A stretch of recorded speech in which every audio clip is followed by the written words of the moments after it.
Hello everyone.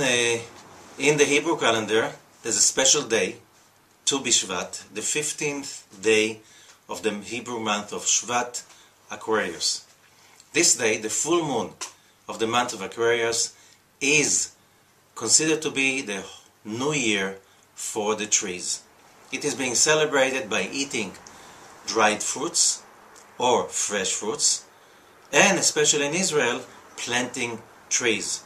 Especially because when you live in North America or North Africa or North Europe, there's no way you can plant any trees during that season, the middle of or the beginning of February or the end of January. Now, the Zohar is asking, what is this holiday about? Because the original sources like the Mishnah are telling us that there are 4 days that are considered to be the New Year's 4 in the Hebrew calendar. What does that mean? That's another topic. One of them is the New Year for the trees. However, as we read in modern literature about this holiday, that is called like the New Year. This is like this Rosh Hashanah on the high holidays in the Hebrew calendar, September, October. There is also this Rosh Hashanah, the Rosh Hashanah for the trees. So it looks like we are celebrating the trees Rosh Hashanah that happens to be there. It doesn't fall on our Rosh Hashanah. It happens to fall in the middle of the winter, which is basically mid-winter day, according to the astrological calendar. Full moon in the middle of the winter. That mid-winter day is the holiday for the trees. Why? In Israel, this is the beginning of the end of the winter. The days are starting to get longer, and then the first tree in the Israeli wild that start to flower is the almond tree. And on that day, the whole country, the countryside is full with almond blossoming, like in Japan, the cherry blossom, but in Israel it's the almond blossoming, and that means we're starting to count down towards the spring. However, this is not the holiday the way the Zohar is explaining. The Zohar is asking, every time in the old books, I'm talking about 2,000 years ago, the Mishnah and every other place, when this holiday is being mentioned, it says this is the Rosh Hashanah, the New Year for the tree, single. Not for the trees, but for the tree. Lailan and not Lailanot. Lailanot is a new expression for the trees. Why one tree? And as Zohar is saying, why the fruits of the tree and not the fruits of the trees?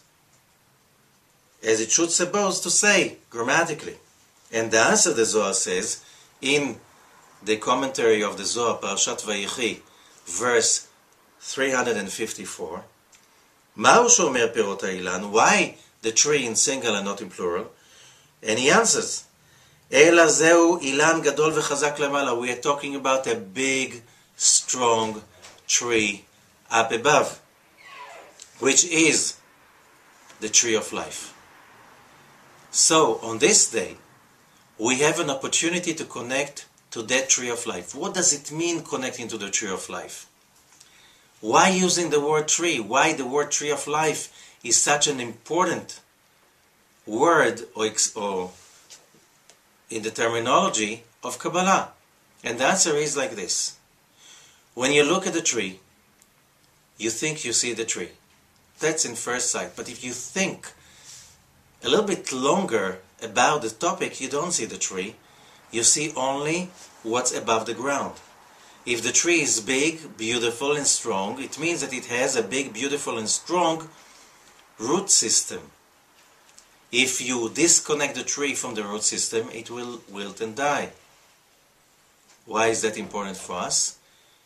The teachings of the wisdom of Kabbalah is about that whatever you see, whatever you perceive with your 5 senses and the logic of the 5 senses is only a shadow of the real reality. We see the branches, but what makes everything live are the roots. You see a human being? No, you don't. you see only the body. Without the soul, the body is dead. When the soul is not connected to the body, when the branches are not connected to the roots, the body will wilt and die as the branches will wilt and die. When a person lives his life without connecting to his roots or her, it's death. This is death. You want to connect to life, the tree of life, you have to learn how to create a consciousness that lives in both worlds. What does that mean? Go to the site and learn more. Listen to the classes, read on the site the articles, and you will become wiser, and you will know how to tap into that power on that special day, the 15th day of the Hebrew month of Shvat, the full moon in mid-winter. Thank you, and have a great day. Live Kabbalah is a non-profit organization founded for the distribution of the wisdom of Kabbalah and its values. Learning the original principles of this wisdom can reconnect us with the true values of our society, including the belief in the dignity and freedom of man, democracy, and the freedom of speech.